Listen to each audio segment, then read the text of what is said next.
성탄 감사라는 제목으로 말씀을 나누기를 소망합니다. 여러분, 우리는 또 2025년 주님의 성탄의 빛 앞에 서 있습니다. 여러분 잘 아시겠지만 성탄절이라고 하는 것은 단순히 예수 그리스도의 탄생을 기념하는 것뿐만 아니라 하나님께서 인간의 역사 속에 직접 개입하신 날을 의미하는 것입니다. 인류가 절망 속에서 길을 잃고 방황했던 그때에 하나님은 한 아기의 모습으로 이 땅에 오셔서 어둠을 밝히십니다. 아마 지금도 세상은 여전히 혼란스럽고 어지럽습니다. 2025년을 맞이하는 이 시점에 우리의 마음은 상처와 불안들로 가득할 수도 있습니다. 그런 시기에 성탄, 예수 그리스도의 탄생이라고 하는 것은 어둠 가운데서 피어나는 한 줄기의 소망의 빛이 된다는 것입니다. 천사들은 이렇게 이야기했습니다. 예수 그리스도의 탄생을 기다리던 마리아에게, 그리고 목자들에게 두려워하지 말아라. 하나님께서 오늘도 우리에게, 불안 속에 있는 우리에게, 낙심 속에 있는 우리에게 말씀하고 계십니다. 내가 너희와 함께한다. 내 구원의 빛을 보아라. 여러분, 그렇기 때문에 성탄을 과거의 사건으로만 보지 마시고요, 오늘 우리 안에서 새롭게 이루어지는 하나님의 구원의 역사로 바라볼 수 있으시기를 예수님의 이름으로 축복드립니다. 예수 그리스도의 탄생은 하나님의 사랑이 현실중에 들어온 것이며, 여러분, 예수님은 이 세상에 오셨던 실제 존재하는 인물이십니다. 우리가 오늘 예배드리며 이렇게 하나님 앞에 서게 된 이유는 무엇입니까? 바로 예수 그리스도께서 주시는 그 참된 평화, 그것이 우리의 교회와 우리의 가정에 충만하기를 원하기 때문입니다. 우리 오늘 제가 4가지 주제를 가지고 말씀을 나누기를 원합니다. 여러분, 이 주제를 가지고 이야기할 때에 여러분들의 삶 속에 이 간단하고 심플한 이 복음의 메시지가 여러분들의 삶에 심어지기를 예수님의 이름으로 축복드립니다. 첫 번째로는 임마누엘입니다. 제가 여러분들에게 설명드렸습니다. 임마누엘의 뜻은 임마, 하나님께서 함께 하신다. 우리와. 하나님께서. 그렇죠? 하나님께서 우리와 함께 하신다는 뜻입니다. 이 단어가 히브리어로 되어 있습니다. 여러분, 예수 그리스도의 탄생은 단순히 한 아이의 출생으로 끝나지 않습니다. 이것을 주니크 이렇게 이야기합니다. 하나님께서 인간의 몸을 입으셨다 이렇게 이야기하거든요. 인카네이션 이렇게 이야기합니다. 하나님께서 사람이 되신 사건, 즉 인류의 역사상 가장 신비롭고 위대한 터닝 포인트가 바로 이 예수 그리스도가 태어난 그 순간이다라는 것입니다. 요한복음 1장 14절 말씀에 이렇게 이야기합니다. 말씀이 육신이 되어 우리 가운데 거하심에 우리가 그의 영광을 보니 아버지의 독생자의 영광이요 은혜와 진리가 충만하더라 이렇게 이야기합니다. 거하심에 이렇게 이야기합니다. 거하다라는 것은 장막을 친다, 거처를 세운다, 그 자리에 눌러 앉아 산다라는 의미를 가지고 있습니다. 성경에서 앉는다라는 표현이 나오는데요, 이 앉는다라는 표현이 그 자리에서 오래도록 살아간다, 장막을 친다라는 의미를 가지고 있습니다. 이것은 하나님께서 하늘의 영광을 떠나서 인간의 장막 속으로 들어오셔서 함께 살아가신다. 하나님은 완전하신 분이신데 우리의 연약함과 한계 속으로 친히 들어오셨다. 창조주께서 피조물의 몸을 입으시고 인간의 삶 가운데 거하신다. 그냥 이 땅에 오신 것이 아니라 동정녀 마리아를 통해서 태어나셨다. 하나님의 임재가 새로운 방식으로 이 세상에 임하는 것을 의미하는 것입니다. 여러분, 이사야서 7장 14절 그리고 마태복음, 마가복음에 나와 있는 임마누엘이라는 단어, 하나님께서 우리와 함께 하신다는 것입니다. 다시 말해서 하나님께서는 우리와 함께 하지 않으면 안 된다는 것입니다. 왜요? 하나님께서 만드신 피조물인 우리에게 하나님 없이는 미래가 소망이 없기 때문입니다. 임마누엘, 이 말은 단순히 하나님께서 우리를 멀리서 지켜만 보시지 않는다는 것입니다. 우리의 삶 속으로 들어오시고 우리의 아픔을 함께 느끼시고 우리의 눈물을 곁에서 함께 우시는 분, 성경은 그렇게 하나님을 표현하고 있습니다. 예수님은 고통의 현실을 외면하지 않으셨습니다. 인간의 연약함을 직접 체험하셨습니다. 우리를 온전하게 이해하시기 위해서 이 땅에 오셨습니다. 그래서 성탄은 이렇게 이야기할 수 있을 것 같습니다. 멀리 계신 하나님이 아니라 가까이 계신 하나님, 그 하나님을 만나는 날이 바로 성탄절입니다. 우리가 외로움 속에 있을 때, 절망 속에 있을 때, 낙심 속에 있을 때, 근심 속에 있을 때, 이 앞에 서 있는 이 목사도요, 때로는 불안한 때가 있습니다. 때로는 낙심할 때가 있습니다. 때로는 불평 속에 있을 때도 있습니다. 그때 저는 기도합니다. 하나님, 임마누엘 함께하여 주시옵소서. 나의 연약함을 가져가시고 하나님의 충만으로 함께하여 주시옵소서 기도합니다. 사랑하는 성도 여러분, 세상 사람들은 크리스마스 성탄절의 본래의 의미를 알지 못하는 채 사람들의 축제로, 연인들의 축제로 지켜지고 있습니다. 그런데요, 성탄은 단순히 감정적인 기쁨으로만 지내는 것이 아니라 가까이 계신 하나님, 나와 함께 계신 하나님이 계시다라는 믿음의 확신이 우리 가운데 있어야 하는 줄로 믿습니다. 아멘이십니까? 여러분, 우리가 예배하는 이 자리에 하나님께서 함께 하십니다. 여러분, 요거는요, 눈에 보이지 않는다 그래서 없는 게 아닙니다. 여러분, 하나님께서 이 자리에 함께 계십니다. 그것을 여러분 느껴보시길 바랍니다. 여러분들의 상상력을 최대한 발휘해 보시기 바랍니다. 이 자리에 하나님께서 어떻게 역사하시는지를요.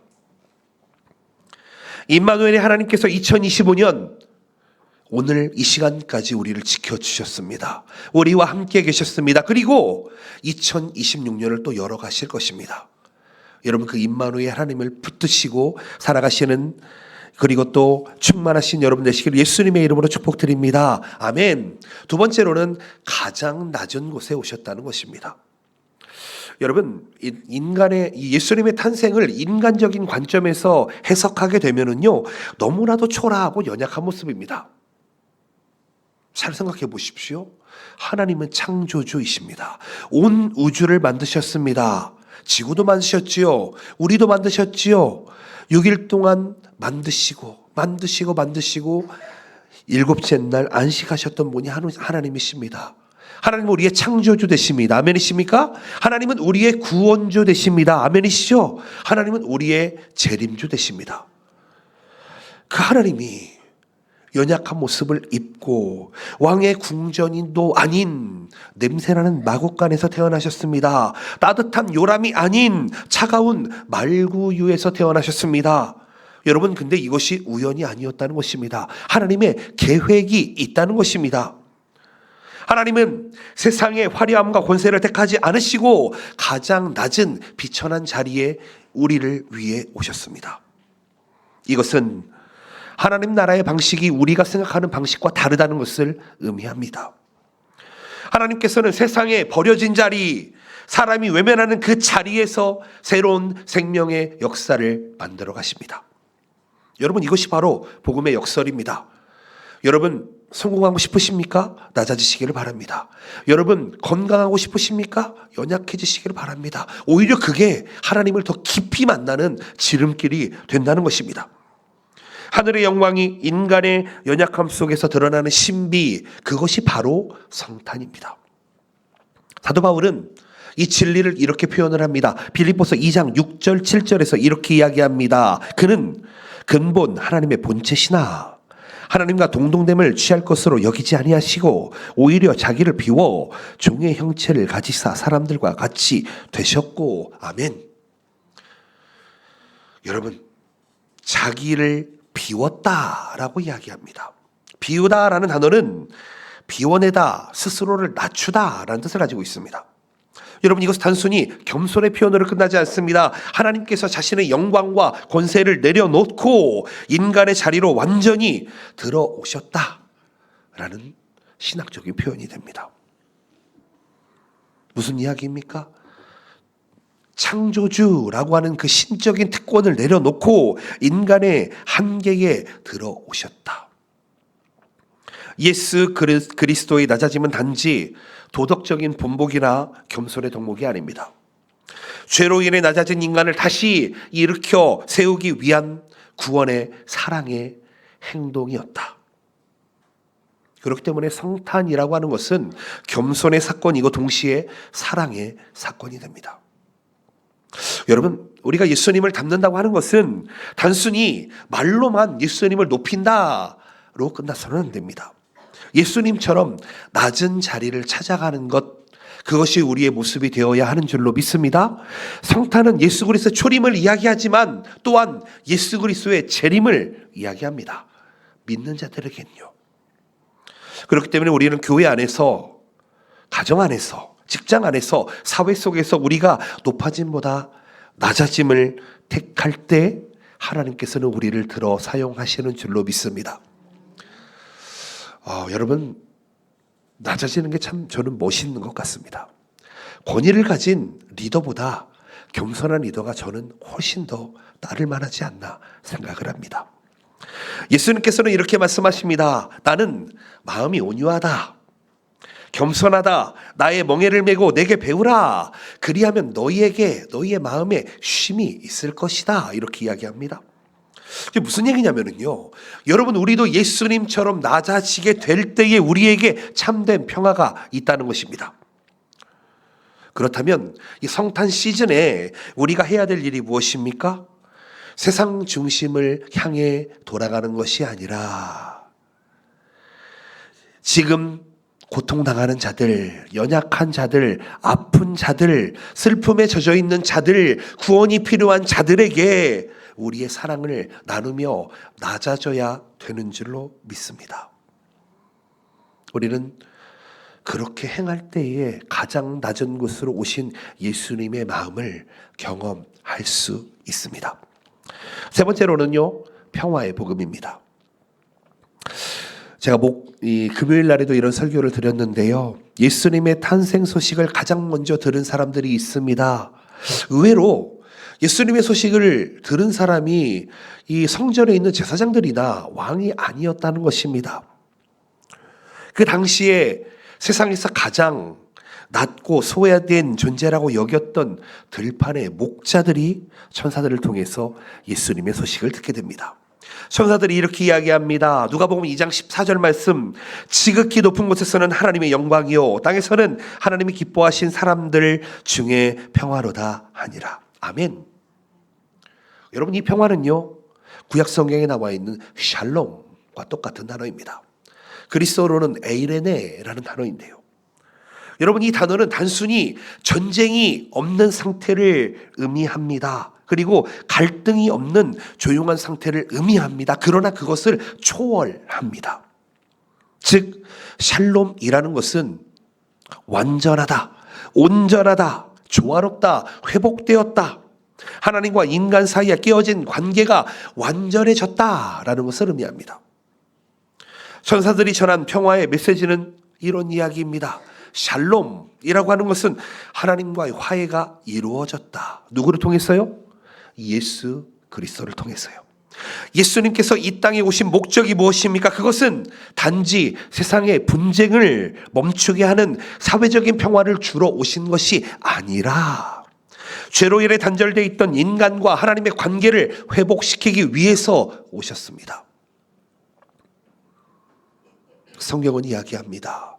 인간은 자기의 힘으로 하나님께 나아갈 수 없습니다.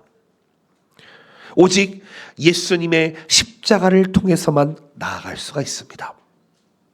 예수님의 십자가는 무엇입니까? 바로 화목제물이 됩니다.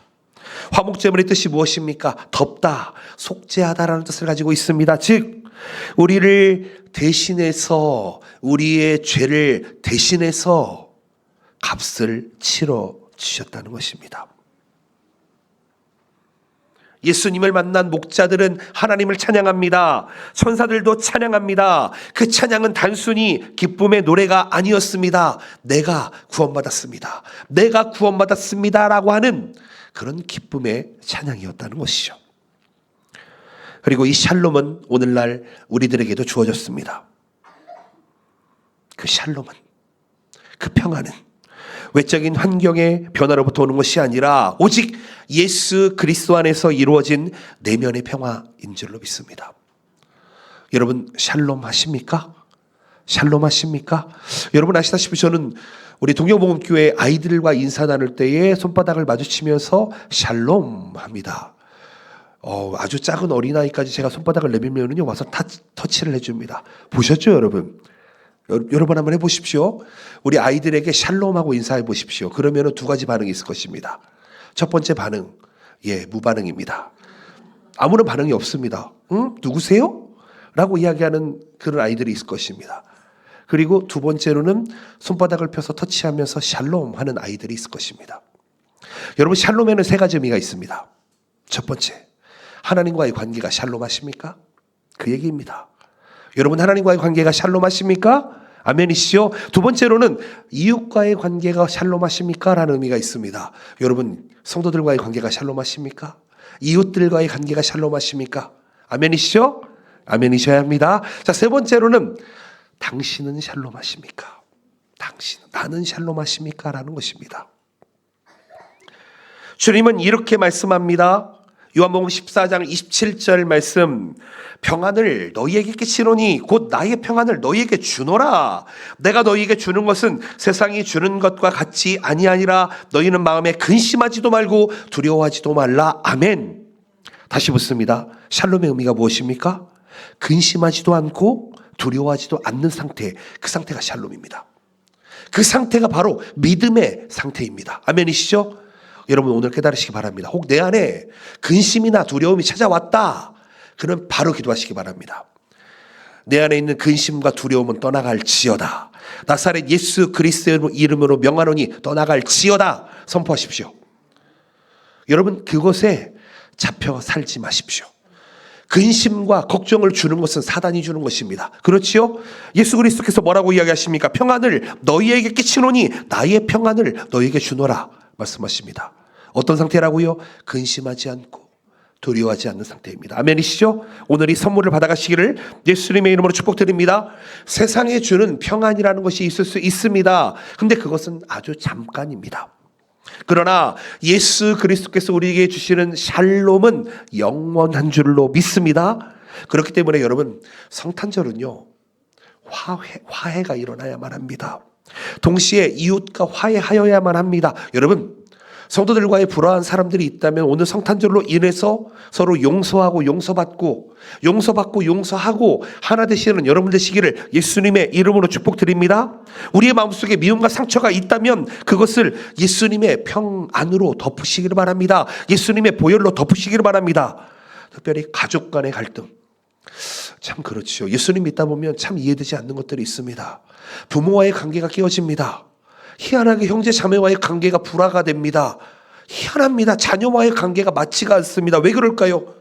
우리 안에 있는 죄가 예수 그리스도의 평안을 방해하니까요. 사탄이 어떻게든 우리를 두렵게 하고 근심스럽게 만들어가니까요. 그렇기 때문에 여러분이 성탄절에 용서하기로 작정하시기를 바랍니다. 화해하기로 작정하시기를 바랍니다. 하나님과의 관계, 이웃과의 관계, 나의 마음속에 갈등, 오해, 인간관계, 미움, 상처, 단절 모두 예수 그리스도의 샬롬으로 덮어버리시기를 예수님의 이름으로 축복드립니다. 여러분 그것이 진짜 평화인 줄로 믿습니다. 목사님 나는 했는데 상대방은 하지 않아요. 그래도 하시기 바랍니다. 여러분 일단 그렇게 용서하고 화해하면은요 우리 안에 평화가 넘쳐나는 줄로 믿습니다. 아멘. 마지막으로 네 번째입니다. 성탄에는 사명이 있습니다. 천사들이 들판의 목자들에게 예수님의 탄생 소식을 전합니다. 근데 그 목자들이 뭐 했는지 아십니까? 하나님을 찬양하더니 갑자기 베들레헴으로 뛰어갑니다. 달려갑니다. 그리고 예수님이 태어난 마구간의 앞에서 예배를 드립니다. 그리고 자신들이 들은 모든 말을 사람들에게 전하게 된다는 것입니다. 이게 무슨 얘기입니까? 복음을 듣고 복음을 경험하고 예배하고 복음을 전하게 된다는 것입니다. 그들의 입술은 복음의 통로가 되었고 그들의 발걸음은 구원의 소식이 되었다. 로마서에 보시게 되면 아름다운 발이라는 단어가 있습니다. 즉 예수 그리스도의 복음, 좋은 소식을 전하는 발이 되었다는 것입니다. 성탄의 기쁨은 절대로 자리에 머물 수가 없습니다. 머물러 있어서는 안 됩니다. 반드시 흘러가야만 합니다. 복음의 강물이 되어야만 합니다. 우리가 예배를 통해서 은혜를 받고 감동을 받았다면 그 은혜는 누군가에게 전해져야만 합니다. 아멘. 2007년도에 일본에 왔습니다. 한 분이 저에게 맛있는 스시를 사주신다고 하시더라고요. 저는 그때까지 스시를 제대로 먹어본 적이 없는 사람이었습니다. 아주 좋은 스시집에 데려가서 이 한 점 피스 하나가 나오는데 한 500엔 정도 하는 집이었습니다. 그럼 엄청 비싼 집이죠. 가면은요 뭐 1000엔짜리도 있고 1000몇백엔짜리도 있었습니다. 그러더니 거기에서 이렇게 이야기합니다. 텐조 오토로 주마이 이렇게 얘기하더라고요. 여러분 이 가격을 생각해 보십시오. 오토로를 주마이나 먹을 일이 있을까요? 우리가 그렇게 하나 시켜서 먹을 일이 있을까요? 근데 신기한 게 뭔지 아세요? 전 그 맛을 몰랐습니다. 저는 스시와 이 날 것을 먹어본 적이 없는 사람입니다. 전라도 시골에서 커서 그런지 저는 닭고기나 돼지고기가 오히려 제 삶 속에는 훨씬 더 잘 맞는 나이였고 그리고 경험이었습니다. 지금이었으면은 오토로 주마이가 아니라 야쿠마이를 사준다 그래도 제가 먹었습니다. 신기한 게 뭔지 아십니까? 저는 그날 스시야에 가가지고 튀김만 먹었습니다. 스시를 먹지 않았어요. 왜요? 맛을 모르니까요. 그렇잖아요, 여러분. 맛을 모르는데 그것을 어떻게 먹습니까? 시마아지가 있었는데 날것을 잡아가지고 바로 내어주더라고요. 눈동자가 저를 쳐다보고 있는데 이것을 어떻게 먹지? 이렇게 생각을 했습니다. 지금이었으면 100마리도 먹을 것 같습니다. 제가 무슨 얘기를 하고 있습니까? 여러분, 경험되지 않으면은요, 그 맛을 모른다는 거예요. 그 스시집에 들어가긴 하더라도 그 맛을 경험하지 못하면은 이게 맛있는지 맛없는지를 분별하지 못한다는 겁니다. 이해하시죠? 제가 무슨 얘기 하는지 이해하시는 거죠? 여러분, 스시 얘기로 끝나면 안 됩니다. 우스갯소리로 끝나면 안 됩니다. 제가 얘기하고 싶은 건 이것입니다. 복음을 맛보십시오. 복음을 맛본 사람은 복음을 이야기할 수밖에 없습니다. 저는 그 스시집 이름을 아직도 기억합니다. 저기 아사쿠사에 있는 오렌지도리에 마구로비토라고 하는 스시집입니다. 마구로비토입니다. 아직도 기억합니다. 여러분, 복음의 맛을 아는 사람은요, 가만히 있을 수가 없습니다. 꼭 이렇게 이야기합니다. 친구들에게, 친구야, 아사쿠사에 가면 이런 스시집이 있는데 가서 꼭 오토로를 먹어보렴. 맛있다. 여러분들은 그렇게 안 하시겠습니까? 그렇게 안 하시겠습니까? 저는 우리 청년들에게 몇 번 이렇게 이야기한 적이 있습니다. 여러분, 혹시 음식이 나와 맞지 않는다 하더라도 알러지가 있지 않는 한 10번 정도는 도전해 보십시오. 라고 이야기합니다. 시간을 두면서. 왜요? 그 맛을 어렸을 때는 모를 때가 있습니다. 그렇죠? 나이가 먹고 나면은요, 바뀔 때가 있어요. 그 깊이 있는 맛을 알 때가 있습니다. 제가 일본에 와서 규동의 맛을 10년 만에 알았습니다. 10년 만에 규동의 그 진한 맛을 알았어요. 여러분 아십니까? 처음에 일본에 왔을 때에는 규동의 맛을 몰랐습니다. 왜요? 한국의 불고기와 맛이 다르니까요. 그래서 오히려 규동보다 부타동을 더 많이 먹었던 것 같습니다. 그런데 규동의 맛을 알고 나서는요, 요시노야도 맛있고 스키야도 맛있고 마치야도 맛있고 하여튼 모든 규동이 다 맛있습니다. 시간이 흐르고 경험하게 되면 맛있다라고 고백하게 됩니다. 여러분, 복음이 맛있으시기를 예수님의 이름으로 축복드립니다. 1년, 2년에 복음의 그 진수를 알게 되는 경우도 있겠지만 때로는 신앙생활은 오래되면 오래될수록 깊어집니다. 그렇죠? 오래되면 오래될수록 더욱더 경험이 되고 겸손하게 된다는 것입니다. 성경은 이렇게 이야기합니다. 오직 성령이 너희에게 임하시면 너희가 권능을 받고 온 유대와 사마리아와 땅끝까지 이르러 예루살렘과 온 유대와 사마리아와 땅끝까지 이르러 내 증인이 되리라 하시니라. 아멘이시죠? 예수님은 제자들에게 이렇게 이야기합니다. 그러므로 너희는 가서 모든 민족으로 제자를 삼아라 라고 이야기하고 있습니다. 가라 이렇게 하고 있어요.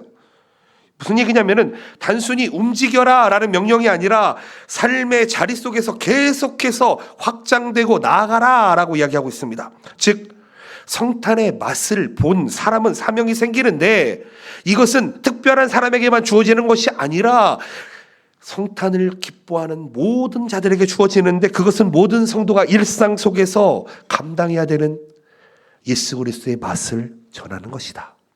그런 사명이 있다는 것입니다. 예수님의 탄생은 단순히 감정적 축제가 되어서는 안 됩니다. 하나님의 구속 계획의 출발점이 되어야만 합니다. 하나님은 예수님은 하늘에서 내려오셨고 이제 우리는 그분을 대신해 세상으로 나아가야만 합니다. 고린도후서 5장 20절 말씀 함께 읽도록 하겠습니다. 시작. 그러므로 우리가 그리스도를 대신하여 사신이 되어 하나님이 우리를 통하여 너희를 권면하시는 것 같이 그리스도를 대신하여 간청하노니 너희는 하나님과 화목하라. 아멘. 무슨 얘기입니까? 그리스도를 대신해서 사명을 우리가 증거를 하는데 뭘 얘기하라는 거예요? 하나님과의 화목, 평안을 증거하라는 것입니다. 여기에서 사신이 된다라는 것은 대사가 된다는 것입니다. 즉 보내심을 보내주시는 분의 의도를 전하면 되는 것입니다. 그렇기 때문에 교회 밖의 이웃들에게, 고통 속에 있는 자들에게, 아직 복음을 모르는 이들에게, 혹 아픔 속에서, 낭망 속에서, 슬픔 속에서 때로는 자신을 학대하고 근심 속에, 불안 속에 있는 모든 자들에게 예수님의 사랑을 전하는 것, 성탄의 빛을 전하는 것, 그 빛을 통해서 한 사람이 살아나가게 된다는 것입니다. 앞에 서 있는 이 목사도요, 20대 때 때로는 나는 이 세상에 살만한 가치가 없지 않나라고 혼자서 생각한 적이 있습니다. 그때 어머니의 한마디가 저를 살렸던 것 같습니다. 어머니가 이렇게 딱 한마디 하시더라고요. 저는 어머니와 한 20년 동안 떨어져 지낸 사람입니다. 어머니가 전화로 이렇게 이야기합니다. 무연아, 많이 힘들지? 그 한마디를 들었는데 제 마음이 녹아내려지더라고요. 사랑이 느껴지더라고요. 여러분 혹시 이 자리에 힘든 분 계십니까? 어려우신 분 계십니까? 많이 힘드시죠? 많이 어려우시죠? 그런데 그 자리에 머무르지 마시기 바랍니다. 그 자리에서 뛰어나오시기를 바랍니다. 예수 그리스도의 사랑 안에 거하시기를 바랍니다. 예수 그리스도의 성탄의 축제에 함께 하시기를 축복드립니다. 세상은 차갑습니다. 이기심으로 가득합니다. 그렇기 때문에 교회는 따뜻함과 사랑의 불빛을 가지고 나아갈 수 있어야 하는 줄로 믿습니다. 아멘이십니까? 교회는 차가워서는 안 됩니다. 교회는 상처 주어서는 안 됩니다. 교회는 반드시 평화의 복음을 들고 나아갈 수 있어야만 합니다. 여러분 결단하십시오. 작정하십시오. 이것이 오늘 우리가 성탄을 살아가는 의미이고 목적이고 사명인 줄로 믿습니다. 아멘. 말씀을 맺기를 소망합니다. 성탄이 오면 제일 먼저 바뀌는 것은 저 미카와시마에서 우리 교회 오는 길에 일루미네이션이 켜지는 겁니다. 저 그거 보면서 성탄절이 다가오는구나 깨닫게 됩니다. 그런데 성탄의 기쁨은 화려한 장식이나 선물 속에 있지 않습니다. 진정한 성탄은 우리를 위해 낮아지고 이 땅에 오신 예수 그리스도를 맛보는 것입니다. 만나는 것입니다. 우리의 죄와 우리의 후회와 우리의 눈물을 닦아주시는 그분을 만나보십시오. 그럼 우리의 인생은 새롭게 되는 줄로 믿습니다. 2025년 얼마 남지 않으셨잖아요. 여러분 망년회를 보내지 마시고 송년회를 보내시기 바랍니다. 그렇죠? 꼭 굳이 술 한잔 하시고 잊으려고 하지 마시고 예수 그리스도를 맛보시고 충만하시고 예수 그리스도와 함께 이 한 해를 보내보시기를 축복드립니다. 내 삶에 찾아오신 실제로 찾아오신 그 예수님을 만나시기를 축복드립니다. 임마누엘 하나님께서 우리와 함께 계심을 믿으며 나아가시기를 축복드립니다. 아멘. 기도하겠습니다. 오늘 말씀을 기억하시면서 우리 한번 기도했으면 좋겠습니다. 하나님